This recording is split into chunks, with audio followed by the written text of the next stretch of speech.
The blood on Dr. Amadou Traoré's hands wasn't from surgery, it was from the flash drive he'd been clutching so tightly his fingernails had pierced flesh. Inside that drive lay evidence that would shatter everything Burkina Faso believed about their generous Russian friends. 24 hours earlier, Traoré had been celebrating. Russia's largest humanitarian mission to West Africa was finally bearing fruit. 500 doctors, 200 aviation engineers, and 1,000 technical specialists flooding into Ouagadougou with promises of hope. The Ministry of Health had rolled out red carpets. President Traoré himself, no relation despite the shared surname, had posed for photographs with beaming Russian officials. But now, as Traoré stared at the decoded files on his laptop screen, his hands trembled with a different kind of fever. The medical assessments weren't about treating patients. They were recruitment profiles. The aviation consultations weren't about fixing planes. They were pilot evaluations. Every young, healthy African man who walked into a Russian clinic walked out with an invisible target on his back. Operation White Coat. The classified memo read, clear as death. Phase 1, identification and assessment. Phase 2, recruitment for Eastern European deployment. Estimated quota 2,000 recruits within 6 months. Ukraine. They wanted cannon fodder for Ukraine. Traoré's phone buzzed. A text from an unknown number. We know what you found. Stop digging or dig your own grave. The message vanished 3 seconds after he read it. Outside his office window, a black SUV with diplomatic plates idled in the hospital parking lot. The driver wasn't looking at the building, he was staring directly at Traoré's window. Their eyes met for one bone-chilling moment before the man reached for his radio. The hunt had begun. Traoré shut his laptop and slipped the USB into his coat pocket. He had to leave the hospital immediately, but as he stepped into the hallway, measured footsteps echoed behind him, not from medical staff. Too rhythmic, too purposeful. He ducked into the emergency room where noise and chaos could provide cover. Dr. Elena Kozlova, a cardiac specialist from Moscow, was examining a 20-year-old man. But instead of listening to his heart, she was measuring his height weight and asking about sports experience. Have you ever practiced martial arts? Elena asked in French, tinged with a Russian accent. Yes, I used to do karate, the young man replied proudly. Traoré watched Elena make notes on a form different from standard medical records. He secretly photographed it with his phone. The form bore a military recruitment website logo, not medical symbols. Traoré's phone buzzed. A message from Fatou Diabaté, an independent investigative journalist. Meet me at Teranga Cafe. Urgent. I have information about Project Phoenix. Project Phoenix. Traoré had never heard that name. He left the hospital through the back exit, weaving through Ouagadougou's narrow streets. Teranga Cafe sat in the busy market district, perfect for blending into crowds. Fatou was already waiting, her face tense. Amadou, they're not just recruiting soldiers, she whispered, sliding a dossier across the table. They're building a network. I've been tracking 15 different Russian specialists. Each has a distinct mission. Traoré flipped through the pages. Each page was a profile doctors who were actually intelligence officers, aviation engineers who were military base assessors, Russian language teachers who were propagandists. Look at this, Fatou pointed to a photograph. He's introduced as Dr. Volkov, pediatric specialist, but actually he's Colonel Sergei Volkov, former Wagner operative in Syria. Traoré's blood ran cold. So everything is just a massive intelligence operation, Fatou completed his sentence. They're gathering infrastructure intelligence recruiting forces and establishing influence networks. Burkina Faso is just the pilot program. They're preparing to scale across all of Africa. Suddenly, 2 large men in black suits appeared at the cafe entrance. One spoke into an earpiece. The Thayer stared directly at Traoré. We have to go, right now. Fatou grabbed Traoré's arm, but it was too late. The men had surrounded the exits. Traoré felt a small needle pierce his neck from behind. The world began spinning. Before losing consciousness, he heard a cold voice speaking Russian. "Take them to the base. General Petrov wants to interrogate them personally."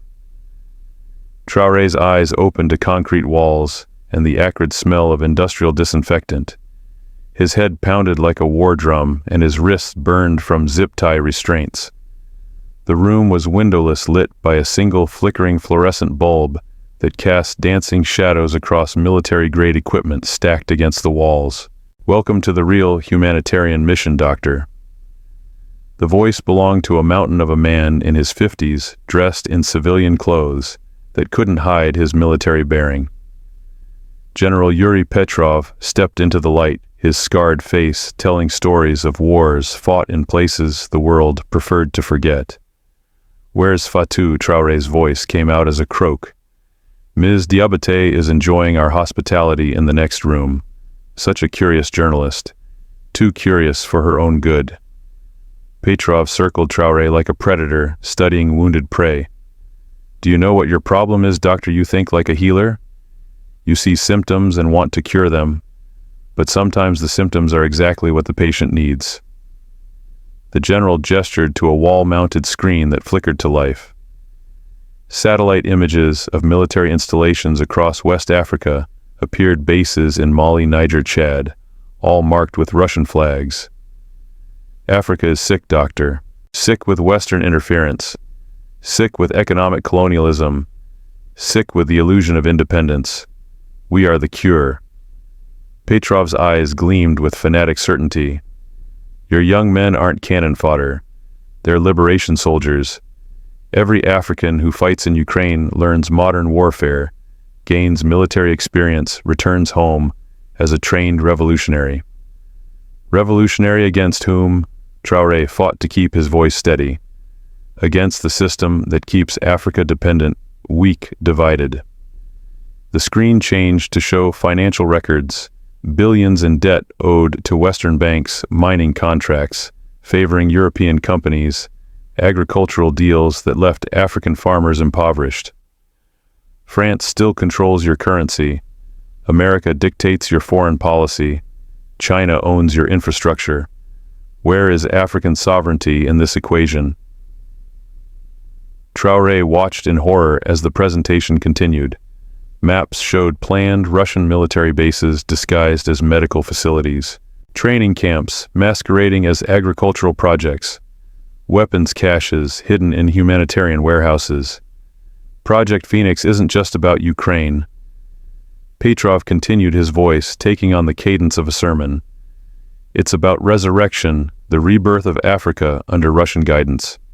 Your continent will finally have a protector who understands the value of strength over weakness, order over chaos." "You're talking about replacing one master with another." Petrov's laugh was like grinding metal. "At least we're honest about power, Doctor. The West sells you democracy while robbing you blind. China promises development while enslaving your workers. We offer partnership through strength, the only language the world truly understands." The door burst open. 3 men in tactical gear dragged in a bloodied figure Fatou. Her face was swollen, her clothes torn, but her eyes still burned with defiance. "She refused to give us her source network," one of the men reported in Russian. "Claims she works alone." "Admirable loyalty," Petrov mused, kneeling beside Fatou's chair. "But ultimately pointless. We've already identified 12 other journalists across 6 countries investigating our operations. By tomorrow they'll all be reassigned to less dangerous reporting assignments." Fatou spat blood at his feet. "You can kill us, but you can't kill the truth." "Kill you?" Petrov seemed genuinely amused. "My dear woman, dead martyrs inspire movements. Living examples prevent them." He nodded to his men. "Prepare the memory modification protocol. By morning, our guests will remember nothing but a pleasant conversation about Russian medical assistance." Terror flooded Traore's system. Memory modification, he'd heard whispers of experimental techniques, chemical cocktails that could selectively erase recent memories while leaving older ones intact. However, Petrov continued studying Traore with calculating eyes. "Dr. Traore presents an interesting opportunity. a respected physician discovering evidence of Western plots against African healthcare. Imagine the headlines when he exposes how American pharmaceutical companies have been testing dangerous drugs on Burkina Faso children. You'll do exactly what the new memories we give you dictate. Petrov signaled his men. Prepare both subjects. The doctor gets the Patriot package memories of discovering Western medical experiments. Righteous anger, burning desire to expose American imperialism. The journalist gets the silence package, complete amnesia of the last 6 months. As the men approached with syringes filled with milky white liquid, Traore made one desperate calculation. The USB drive was still in his pocket. They hadn't searched him thoroughly. If he could somehow trigger the building's fire alarm system. He noticed an old Soviet-era electrical panel near the door, its cover slightly ajar. If he could break free, create enough chaos. One last question, General, Traoré said, buying time. What makes you think Africa needs Russia's version of liberation? Petrov paused, his ego demanding he justify his grand design. Because, Doctor, we Russians understand what it means to be underestimated, to be written off by the West, to rebuild from ashes. Africa and Russia are natural allies. Both have been victims of Western exploitation. That moment of distraction was all Traoré needed. He threw himself sideways with every ounce of strength, his chair crashing into the electrical panel. Sparks flew, alarms blared, and emergency lighting bathed the room in hellish red. In the chaos that followed, Traoré heard Fatou scream his name, but whether in warning or farewell, he'd never know. The revolution would have to wait. First, they had to survive the night. The building's emergency system erupted in a symphony of chaos. Sprinklers activated, flooding the concrete room with ice-cold water. Emergency lights strobed like a nightclub from hell, casting disorienting shadows that turned every corner into a potential threat or salvation. Containment breach locked down all sectors. Petrov's voice boomed over the cacophony, but his usual composure had cracked. The general was shouting orders in rapid-fire Russian, while his men stumbled through the artificial twilight. Traoré rolled hard against the wall, using the chair's momentum to shatter it against the concrete. The zip ties cut deep into his wrists as he fought free, warm blood, mixing with the cold spray from overhead. Through the strobing chaos, he saw Fatou doing the same. The journalist had used the distraction to slam her chair into the doorframe. Седьмой уровень. Activировать protocol Phoenix, Petrov screamed into his radio. 7th level. Activate Phoenix protocol. Whatever that meant. Traoré knew they had seconds before the building transformed from a detention facility into something far worse.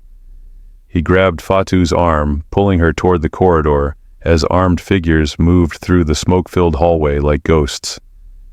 This way, Fatou gasped, blood streaming from her nose. I counted 17 steps from the vehicle to this room. We're in the basement of the old textile factory on Rue Kwame Nkrumah. Traoré's mind raced. He knew that area his medical school had been 6 blocks away.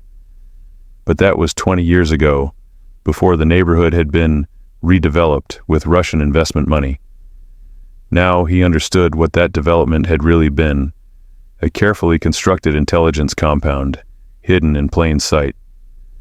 They stumbled through corridors lined with doors bearing Cyrillic labels. Behind one, Traoré heard voices speaking what sounded like Arabic, mixed with Russian Syrian trainers probably. Behind another, the unmistakable sound of automatic weapons being field-stripped and reassembled. This wasn't just a recruitment center, it was a full-scale military training facility. Left here, Fatou whispered, pressing against a heavy metal door. I heard traffic sounds from this direction when they brought us in. The door opened onto a stairwell that reeked of motor oil and gunpowder. Above them, boots thundered down concrete steps. Below, red emergency lighting revealed what looked like a vehicle bay. Their only choice was up or down, and up meant running straight into armed pursuit. Down, Traoré decided. If there are vehicles, there's an exit. They descended 3 flights before emerging into a cavernous underground garage. Rows of vehicles lined the space medical supply trucks with hidden weapon compartments, ambulances retrofitted with communication equipment, and most chilling of all, a dozen school buses painted with cheerful cartoon characters and the logo Future Leaders Academy. Jesus, Fatu breathed. They're using school buses to transport recruits. Move now. The voice belonged to a young Russian operative who'd appeared from behind a support pillar, his sidearm drawn, but not yet aimed. He couldn't have been older than 25, probably a junior intelligence officer. His hesitation would cost him. Traore grabbed a tire iron from a nearby workbench and threw it with the precision of a surgeon. It struck the operative's wrist, sending his weapon clattering across the concrete. Fatu was already moving, diving for the gun, as reinforcements poured into the garage from multiple entrances. Nedvigitis hands where we can see them, but Fatu had the weapon now, and years of covering conflicts across West Africa had taught her more than just journalism. Her first shot shattered the overhead lights, plunging half the garage into darkness. Her second and third shots punctured the fuel tanks of two vehicles, sending streams of gasoline across the floor. The exit, Traoré spotted a vehicle ramp, leading upward toward what had to be street level. They ran toward it as muzzle flashes lit up the garage behind them. The acrid smell of gunpowder mixed with gasoline fumes created a toxic atmosphere that burned their lungs. They reached the ramp as the first explosion rocked the underground complex. One of the fuel tanks had ignited, sending a fireball rolling across the ceiling. The blast wave threw them forward up the ramp and into the cool night air of Ouagadougou. But they weren't free yet. Above ground, the textile factory was revealed as a compound surrounded by high walls topped with razor wire. Spotlights began sweeping the courtyard, searching for escapees. Guard towers at each corner housed snipers who were already taking positions. There, Fatu pointed toward a maintenance building near the eastern wall. That shed has a ladder. If we can reach the roof. More explosions echoed from below as the vehicle fires spread. In the growing chaos, guards were abandoning their posts to fight the blaze that threatened to consume evidence of Russia's entire West African operation. Traoré and Fatu sprinted across open ground, every step expecting the crack of rifle fire. The USB drive bounced in Traoré's pocket, their proof, their evidence, their only hope of exposing the conspiracy before it spread beyond Burkina Faso. Behind them, General Petrov's voice carried across the compound on a bullhorn. No one leaves, execute Phoenix Protocol immediately. Burn everything, everyone. Phoenix Protocol wasn't just about recruitment or training. It was a scorched earth contingency, destroy all evidence, eliminate all witnesses, and disappear into the night, leaving only ashes and silence. The maintenance shed's rusted ladder groaned under their weight as bullets sparked off the metal rungs around them. Traoré felt the heat of a near-miss sear past his ear. The snipers had found their range. Above the compound's perimeter wall loomed like a concrete cliff topped with razor wire that gleamed like deadly jewelry in the spotlights. Jump, Fatu screamed from the shed's roof. Into the alley, there's a garbage truck. Traoré looked down at the narrow gap between the compound wall and the buildings beyond. A 20-foot drop onto rusted metal and rotting waste. Behind them, boots hammered up the ladder as Russian operatives closed in. The choice was simple, jump or die. They leaped together into the darkness. The impact drove the breath from Traoré's lungs and sent stabbing pain through his ribs. Fatu landed hard beside him, her arm twisted at an unnatural angle, but she was alive. Around them, the alley reeked of decay and desperation, the perfect metaphor for what Russia had planned for Africa. My phone, Fatu gasped, fumbling with her good hand. The backup files, uploaded to cloud storage, triggered by GPS location. Brilliant. Even if they died tonight, the evidence would survive. Behind them, the compound erupted in a series of controlled explosions. General Petrov was executing Phoenix Protocol with military precision, destroying servers, incinerating documents, eliminating any trace of the operation. but he'd made one critical error. He'd assumed his prey would run. Instead, Traoré was already moving toward the sound of sirens approaching from the east. Fire trucks, police vehicles, and most importantly, television news crews, drawn by the spectacular blaze, lighting up Ouagadougou's skyline. "Fatou, can you walk? I can crawl if necessary." Blood streamed from a gash on her forehead, but her eyes burned with journalistic fury. "We need to reach those cameras before Petrov's cleanup crew finds us." They stumbled through back alleys toward the main street, guided by the growing crowd of spectators and emergency responders. Every shadow could hide an assassin. Every passing vehicle might contain Russian operatives, but they pressed forward with the desperate momentum of people who knew they carried Africa's future in their hands. 3 blocks from safety, a black sedan screeched around the corner, its occupants scanning the crowd through tinted windows. Traoré pulled Fatou into a doorway, but it was too late. They'd been spotted. The sedan's doors opened, revealing 2 men in tactical gear. Professional killers with orders to clean up loose ends. But as they approached, something unexpected happened. The crowd turned hostile. Someone shouted in more Burkina Faso's local language, "Russian spies." They burned the medical center. Word had spread faster than wildfire. The explosions, the emergency response, the obvious military nature of what should have been a humanitarian facility. The people of Ouagadougou weren't fools. They recognized occupation when they saw it. The 2 assassins found themselves surrounded by an angry mob of citizens who'd finally connected the dots. Russian aid workers with military equipment. Medical centers that recruited young men for mysterious overseas assignments. Promises of help that came with too many armed guards. In the chaos that followed, Traoré and Fatou reached the news cameras. With blood still streaming down their faces and Petrov's compound burning behind them, they told their story to the world. Russia came to Africa not as a friend, Traoré declared to the BBC correspondent, but as a predator, wearing humanitarian masks. The USB drive in his pocket contained the evidence. The smoking ruins behind them told the story. Project Phoenix had been exposed, but at what cost? And more importantly, how many other medical missions were already operating across the continent? 6 months after the Ouagadougou incident, Dr. Amadou Traoré stood before the African Union Assembly in Addis Ababa, his left arm still bearing scars from that night's escape. The packed auditorium fell silent as he placed the infamous USB drive on the podium, the same drive that had triggered the largest intelligence scandal in modern African history.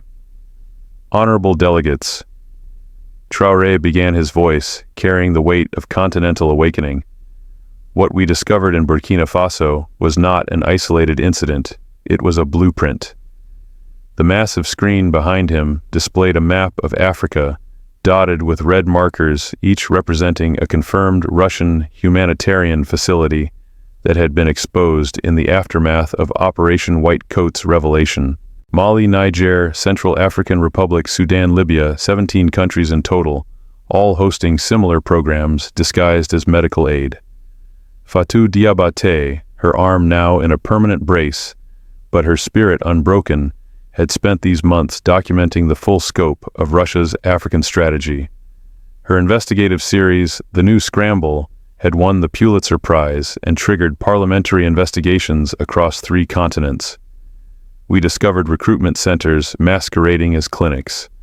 Traoré continued, military training camps disguised as agricultural schools, and weapons caches hidden in food distribution warehouses. Over 8,000 young African men had been identified for potential recruitment to fight in Eastern Europe, most without their knowledge. The revelation had triggered a seismic shift in African politics.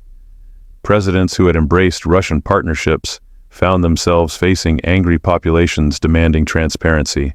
The Wagner Group's operations across the Sahel were exposed and dismantled. General Petrov himself had died in a mysterious helicopter crash in Syria, officially an accident, though intelligence sources suggested otherwise. But the most significant change was philosophical.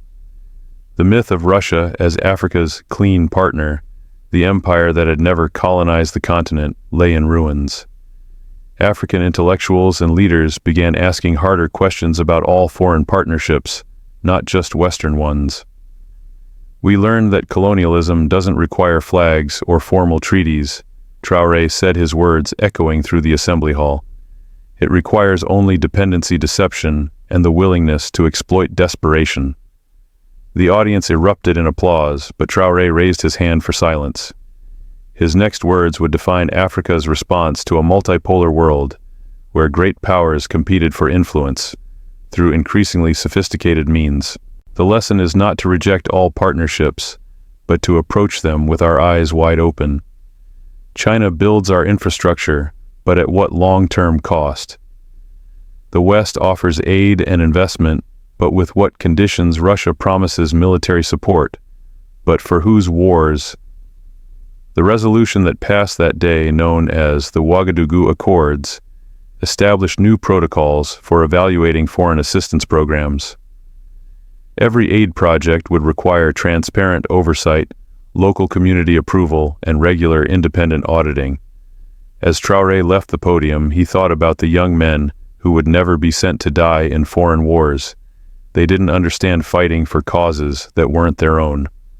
The price of that victory, measured in blood trauma and broken trust, had been high. But for the first time in centuries, Africa was writing its own rules about partnership sovereignty and dignity. The phoenix had indeed risen from the ashes, not Russia's phoenix, but Africa's. In the end, the greatest liberation came not from any foreign power, but from the courage to reject all forms of hidden colonialism, no matter what humanitarian mask they wore. The white coats had been removed, the conspiracy had been exposed, and Africa remembered how to say no. The Geneva conference room was silent, not from awe, but from disbelief. European diplomats, NATO representatives, and high-ranking health officials stared at the live stream from Addis Ababa as Dr. Amadou Traoré's words rang through their earpieces. Translation couldn't dilute their impact. He had just accused not only Russia, but the entire global aid infrastructure of weaponizing humanitarianism. In the back row, a French intelligence officer leaned into his mic. "The narrative is spiraling out of control," he whispered. "Even the Africans don't believe us anymore." A few seats away, a Chinese diplomat with a sharp navy tie scribbled into his notebook. He wasn't smiling, but his eyes gleamed with opportunity. The West and Russia were now both tainted in African perception. China's non-interference doctrine could be rebranded as non-exploitation, a softer mask over the same face. Meanwhile, in Burkina Faso, things were changing fast. Following the exposé, dozens of Russian medical consultants had quietly vanished overnight. Their clinics shuttered, their supply routes mysteriously severed. Some were caught trying to flee through Ghana and Togo. Others simply disappeared, their digital footprints wiped clean, but not everyone left.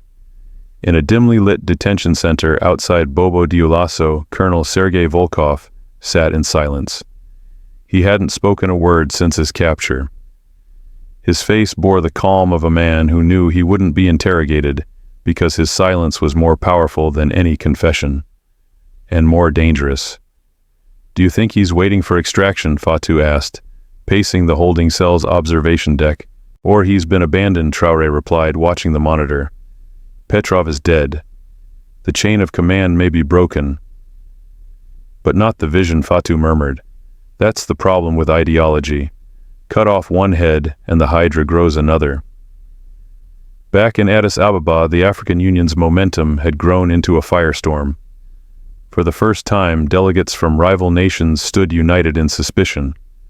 Uganda, often Russia-aligned, now called for joint inspections of every international NGO working within its borders.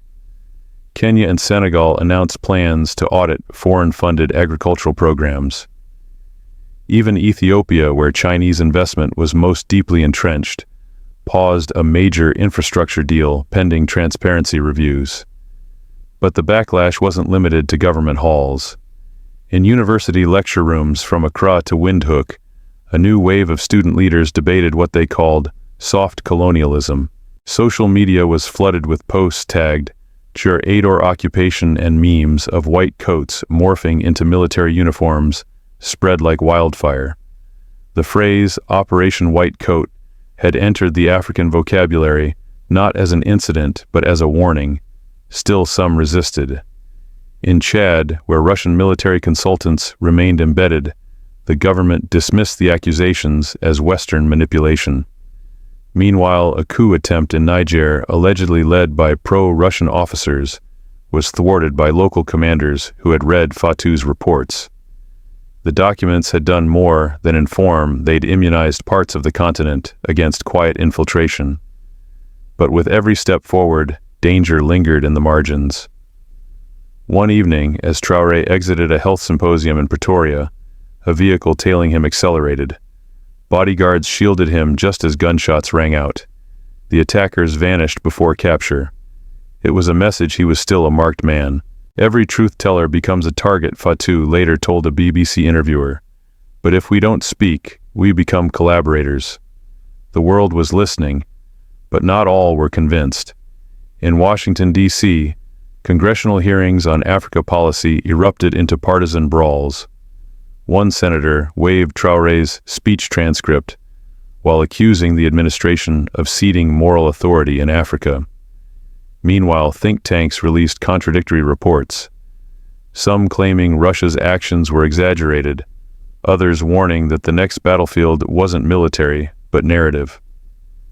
Back in Ouagadougou, Traore stood at the construction site of a new independent health research center, the first of its kind, built without any foreign contractor. Local architects, local engineers, funded by a coalition of African banks and diaspora investors. This is where sovereignty starts, he told a group of young interns. Not just in politics or borders, but in knowledge and medicine and truth. The building would be named the Phoenix Institute. As concrete poured and scaffolding rose, whispers spread that other nations were planning their own. A network was forming not of spies, but of scholars, not of military bases, but of fact-checking alliances, investigative reporters, and public health watchdogs. Russia wasn't the only one watching. Western embassies began sending discreet envoys to Traore's office. Some offered protection. Others offered platforms. None offered apologies. "I don't want platforms," he replied to one diplomat. "I want protocols, protections, and the right for Africa to decide who steps on its soil, not who speaks on its behalf." Later that night, as he sat in his office overlooking the city lights, Traore opened the final encrypted file from the USB. It wasn't a memo, it wasn't even Russian. It was a message left by a whistleblower, perhaps one of the African recruits who'd made it home. "We thought they were giving us freedom, but they were giving us armor and telling us whom to hate." Traore read the line again and again. That, he realized, was the heart of it all. Not just stolen sovereignty, but stolen dreams. Young Africans sold a vision of heroism, only to become pawns in someone else's war. Now they had to dream again, but this time on their own terms. In the months following the revelation of Operation White Coat, the aftershocks reached far beyond Africa's borders. In Brussels' European Union, lawmakers found themselves fielding uncomfortable questions from their own citizens. Why had so many humanitarian missions been outsourced to private contractors with opaque ties to foreign intelligence? Why had no one verified the credentials of thousands of doctors operating in fragile African states? A confidential report leaked by an anonymous whistleblower inside the EU's External Action Service confirmed what many feared Western governments had long known about Russia's strategic infiltration through aid. But as long as it countered Chinese influence in the region, it had been tolerated, encouraged even. Now the silence had become a liability. Meanwhile in Moscow, silence had become strategy. The Kremlin made no official statement about the events in Ouagadougou. Russian state media spun the story as a Western disinformation campaign, accusing the CIA and MI6 of orchestrating a smear operation to destabilize Russian-African relations. Inside the Russian Foreign Ministry, however, damage control was in full swing. Internal emails revealed instructions to freeze expansion plans in West Africa, recall certain operatives, and shift resources to more pliable nations in Central Asia. But for General Petrov's successors, the game was far from over. Inside a secure compound near Rostov-on-Don, a small group of military planners reviewed footage from Burkina Faso. Traoré's speech, the compound explosion, the international fallout. A new strategy was born that day, not built on overt recruitment, but on chaos. If Africa could not be dominated through partnership, perhaps it could be destabilized, just enough to prevent independence. They called it Operation Sandglass, slow erosion of institutional trust, strategic misinformation, and weaponized civil unrest. Meanwhile, in Africa, the mood was changing. In Dakar, a youth-led political party emerged under the slogan, "Sovereignty without masters." Its founders, all under 30, carried tablets and printed excerpts from Fatou Diabaté's investigations, distributing them like revolutionary leaflets in the digital age. They didn't campaign on ideology. They campaigned on clarity, on refusing to be anyone's pawn, be it Paris, Beijing, Washington, or Moscow. In Kampala, university students launched the Black Coat Project, a symbolic inversion of Operation White Coat. They trained young Africans in investigative reporting, ethical leadership, and critical analysis of foreign aid contracts. Their message was simple: we treat our own future, not foreign prescriptions. Dr. Traoré, now a reluctant symbol of continental resistance, declined repeated invitations to appear on Western talk shows. He refused offers to lead regional health coalitions under foreign oversight. He knew what came with visibility, with fame, and he remembered how close he had come to forgetting everything. If the memory protocol had succeeded, he would have been weaponized against his own people. Instead, he focused on building invisible bridges, connecting local doctors across language barriers, empowering village clinics to detect manipulation, and establishing secure whistleblower hotlines in French, English, and Arabic. But not all responses were constructive. In South Sudan, rebel militias began using the conspiracy as justification to attack NGO vehicles. In Somalia, Al-Shabaab produced propaganda videos accusing Western and Russian forces alike of waging medical jihad against Muslims. The truth twisted had become another weapon in the information war. One night in Nairobi, Traoré received a visitor, a man with no name badge speaking fluent Swahili, claiming to be a former logistics coordinator for an Eastern European aid firm. What he brought was shocking blueprints of prefabricated clinics with hidden compartments for satellite relays smuggled in through Djibouti. Some of them were already installed across the Sahel, not Russian, not American, unmarked.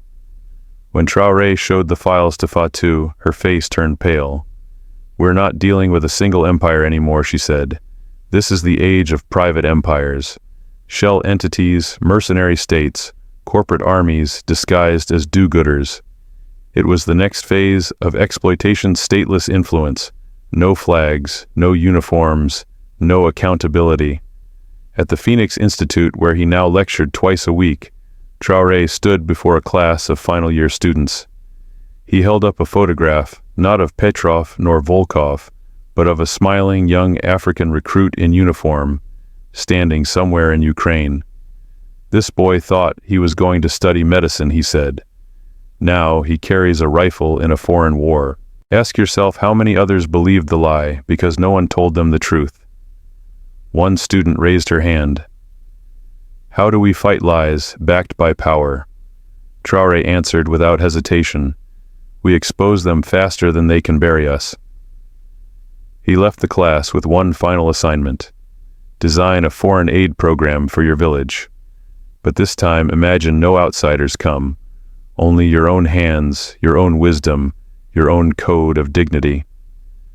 As he stepped outside, the air smelled of rain.